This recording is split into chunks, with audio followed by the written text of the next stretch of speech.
is the Chicago Manual of Styles, the new 17th edition. This book is the styles manual used by the City of London, which is the administrative section of the whole Western world. That's the Bar Association. That is also what the 13th Amendment, the original United States 13th Amendment, tried to prevent. It was removed roughly 200 years ago. And it said that no lawyers from the bar were allowed to be a part of the United States Constitution.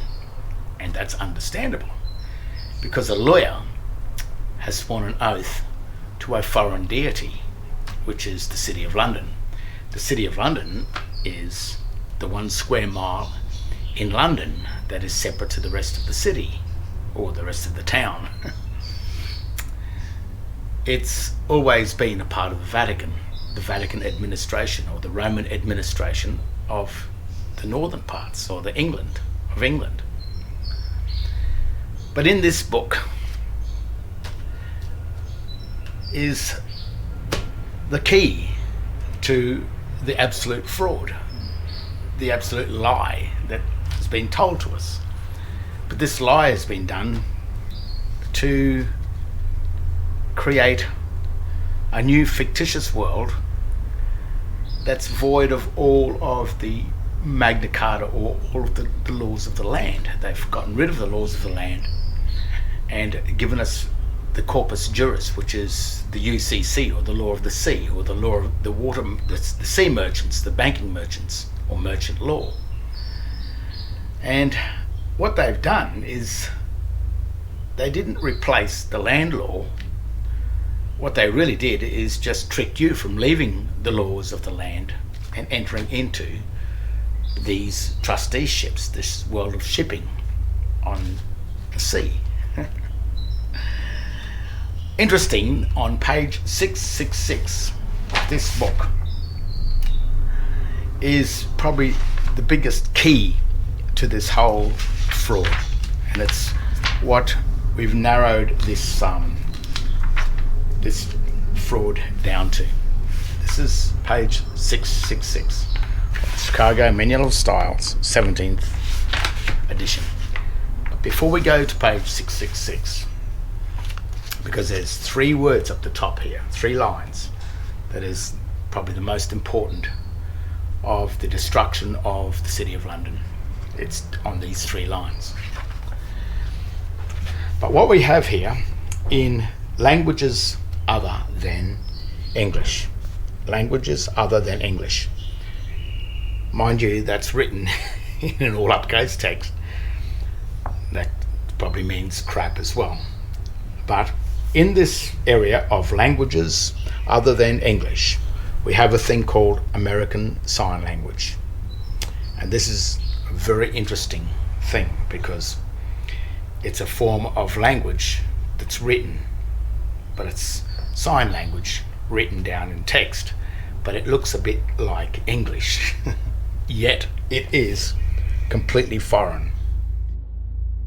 Just as a side note, in relation to marginal text and margins, which are these areas here, the margin of a document.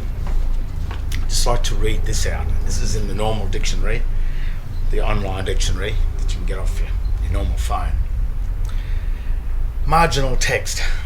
True marginal text, sometimes, though, what you want is a heading or other small amount of text, or even a graphic text that is truly and entirely in the margin. You may even want to it to alternate side of the page if you're duplexing, or either side of the page if you're duplexing. What they're basically saying with this is that the text in the margin must be completely and utterly separate, or of a different source, or of a different type, or even in this case a graphic text, or a symbolic text, or a glossar text, to be used inside the margins in order to state clearly that the marginal text has got nothing to do with the main context or the main text of a document.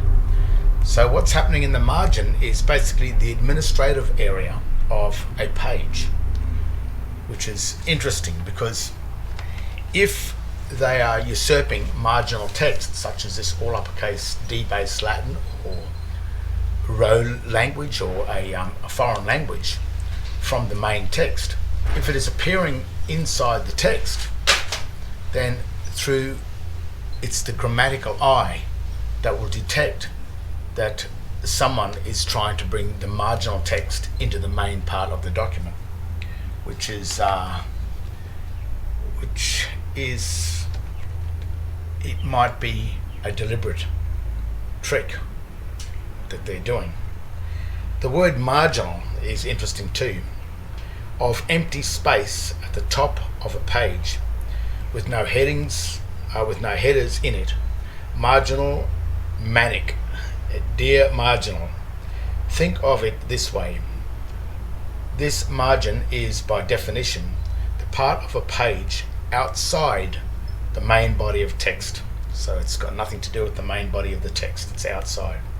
The running head, again by definition, is not part of the main body of text. So if you've got marginal text or a language that's being used in the margins of the document, and you find it in the main part of the document, such as father of child, previous children of father, children dead, child, certificate of birth, even in here where it's important, where if you break the law it's 3 years imprisonment, the 3 years has been glossed into a marginal text, and what it's saying is it's been removed from there. So it's become, the 3-year punishment is a fiction. But if you are not aware of the marginal text from the margins being usurped over into the main context of the page, then you may assume that the contract is reading something that it is not reading. Now you might say, well, why are they doing this? Why are they bringing this text from the margin over into the main body of the type of the text? And it may be because they are covering their own arse, so to speak. What they're doing is they're creating a fictitious document. It's fiction from the very beginning, and it's only your belief that you believe it's real, and that's where the consent comes from. So you're consenting to the fiction, but the reason why you're consenting to the fiction is because your grammatical ability to figure out what's going on with these documents may be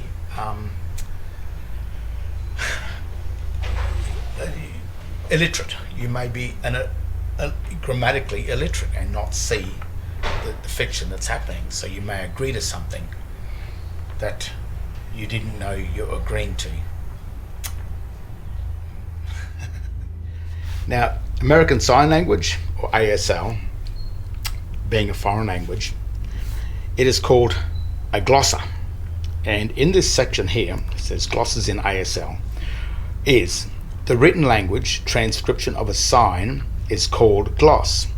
Glosses are words, and now before I go to that, you should look in the dictionary what a gloss means. It means to basically sweep under the carpet, cover up, or make something look not what it really is. It's what glossing something over is. The glossary, the brochure selling a motor vehicle or an automobile, and they certainly don't tell you about the bad points about that automobile, or the points that will probably get it recalled in 5 or 10 years' time. It's the gloss, it's the good side of it. So, glosses in ASL is the written language transcription of a sign is called a gloss. Glosses are words from the spoken language written in small capital letters, as you can see here: woman, school, cat. Written in letters the same size as the smaller letters, but they're capital letters, same size as the smaller letters. Alternatively, regular capital letters may be used. So that means but they can use full-size capital letters according to this styles manual.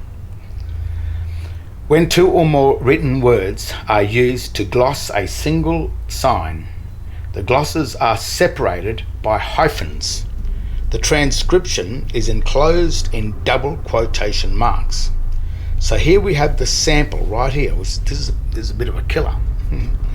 The sign for "a car drove by" is written as vehicle hyphen drive hyphen by. So there it is in black and white. That's the hyphens that must be used in order to string the sentence together as vehicle drive by. And then the translation of that can be whatever you really want it to be if it's enclosed in these marks here as "a car drove by." They could also read vehicle drive by. But as you can see here, languages other than English, it's certainly not hyphenated. And as you can see on here, the cat sat on the mat, written in English, but the cat sat on the mat, written in debased Latin or as a gloss or in all uppercase text, as in American Sign Language, ASL. That does not read "the cat sat on the mat" unless it's hyphenated somewhere with it to explain what the meaning is. Otherwise, this does not read "the cat sat on the mat." It does not read it. Now the killer sentence, or the 3 lines of this book, which is, the Chicago Manual of Styles, 17th edition, is on page 666. And it's fitting, because these next 3 lines gives the whole fraud away. But to find these 3 little lines was really a 7-year battle, a 7-year journey to try and find this. It goes on to say, one obvious limitation of the use of glosses, which are these things here, from the spoken written language to represent signs is that there is no one-to-one correspondence between the words or signs in any 2 languages. This writing, "the cat sat on the mat," has no correspondence with this writing here. This here, language other than English, has no correspondence with the written English in this book. Worse than that, this is not even hyphenated, so therefore that renders it as absolutely nothing. Whereas this book here explains that if you did want the sign to represent something, then you must follow a format.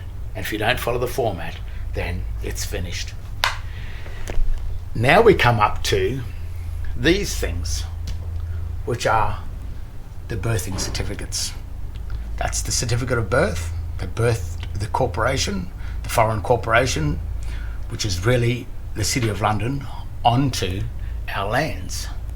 And then this one, or what they do with this, which is the state birth certificate, is they ask you to act as a debtor of their corporation.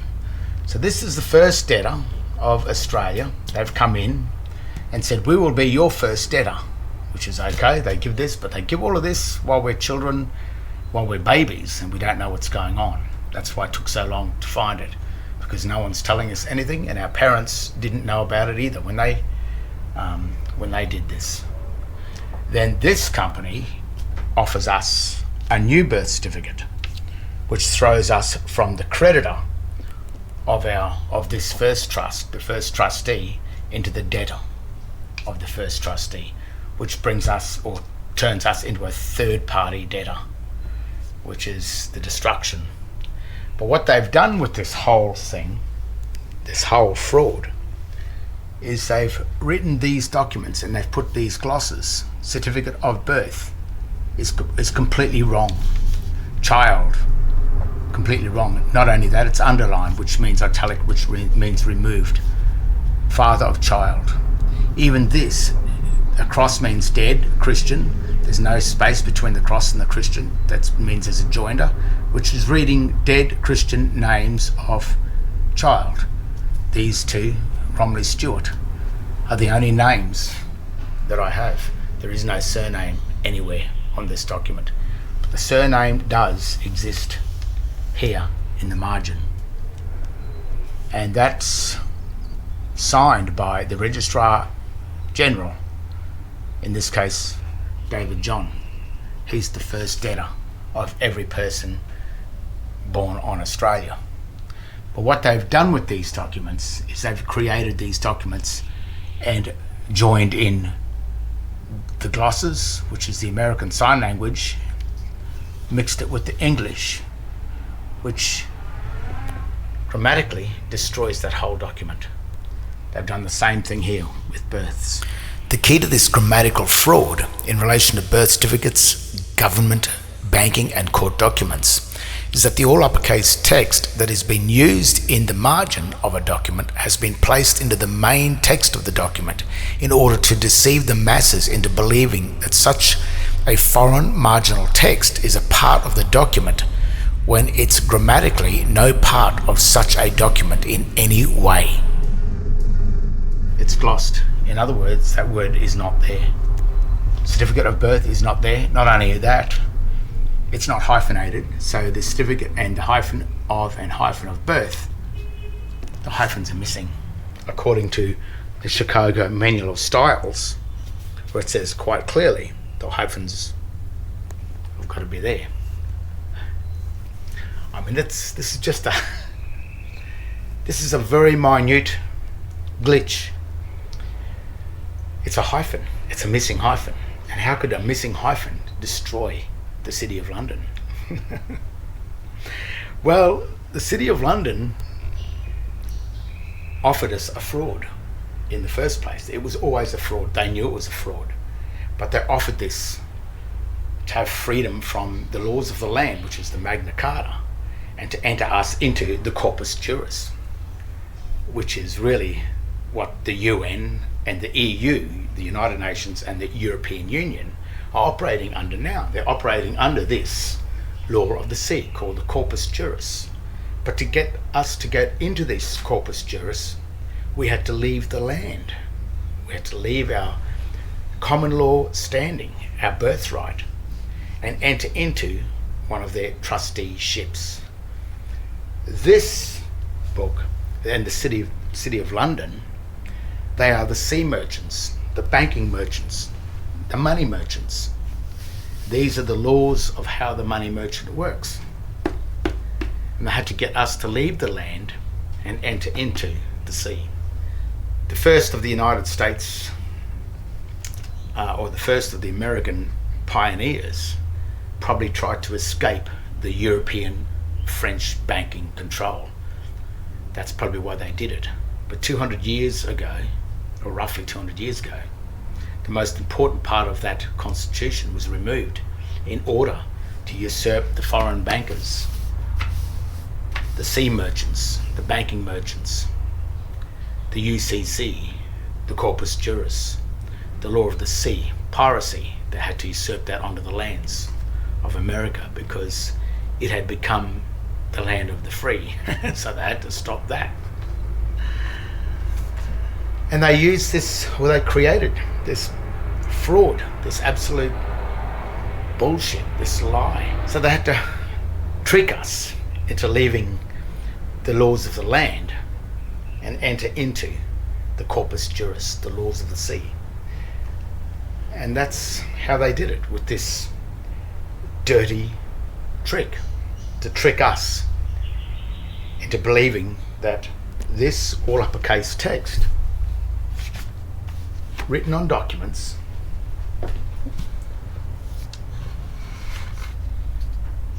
was a part of the English language, when it never was. It never will be, it never can be.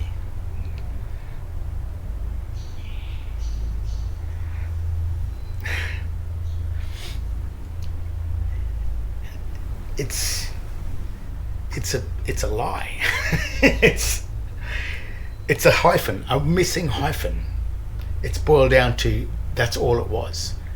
It's like a needle in a haystack to find this minute fraud that got us to leave the constitutions, to leave our land, to leave our standing as people, and become these persons of these governing corporations, these debtors, these trustees of the trustee. And that's all that's happened. All done by a small, dirty, grammatical trick. Nearly 2,000 years ago. It's a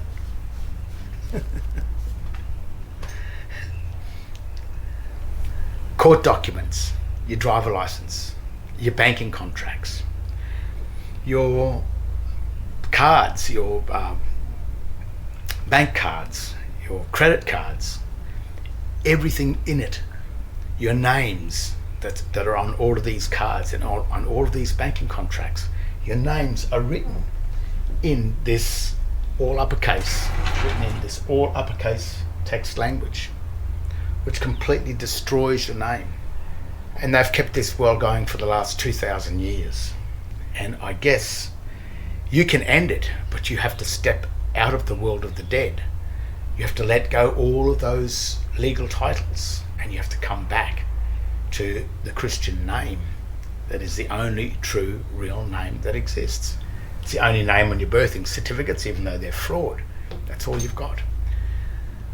The John Henry Doe name, which is written as a proper noun, not in sign language, but written as this, as proper English, that name exists in the margin of the birthing certificate. And the margin of a certificate is the administrative part of the page. It's not the context, it's the administration. And this person here, which is the Registrar General, he holds the full name John Henry Doe in his custody. Custody means trustee. He's the trustee of that name. He owns it. It's the name that's imprisoned. And if you claim that name, then you become the property of the Registrar General. So it's up to each and every one of us to work out what's going on and to work out how to step out or off this, not even off this trusteeship, but step from the debtor of the debtor back into the creditor of the first debtor. This certificate of birth identifies the first trustee, and that is the Registrar General. But you've got to know how to get from this certificate, which is the state birth certificate, back up into the certificate of birth. And the way to do that is to start questioning them about the fraud. Because nothing exists. They will just claim plausible deniability. What they'll do is say, well, you did it, you believed it. It's a fraud. The whole thing is a lie. It's always been a lie. And it always will be a lie.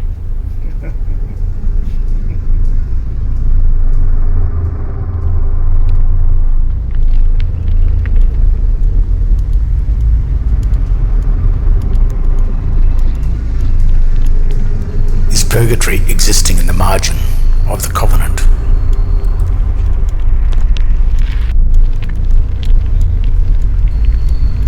Must we return to the center of the page in order to be deemed living?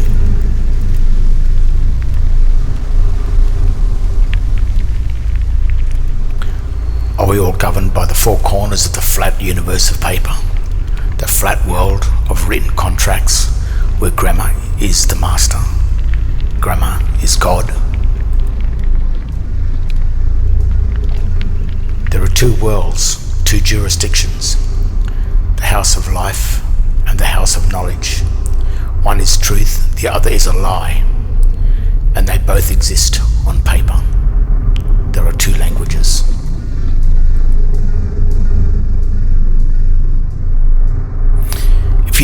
difference between the language of the creditor, the tree of life, and the language of the debtor, the tree of death.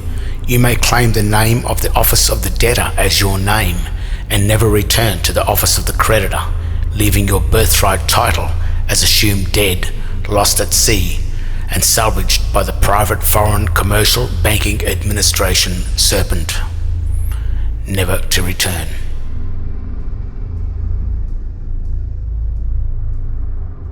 The Commonwealth of Australia is a subdivision company of the United States Securities and Exchange Commission, Washington, D.C. It's a foreign company.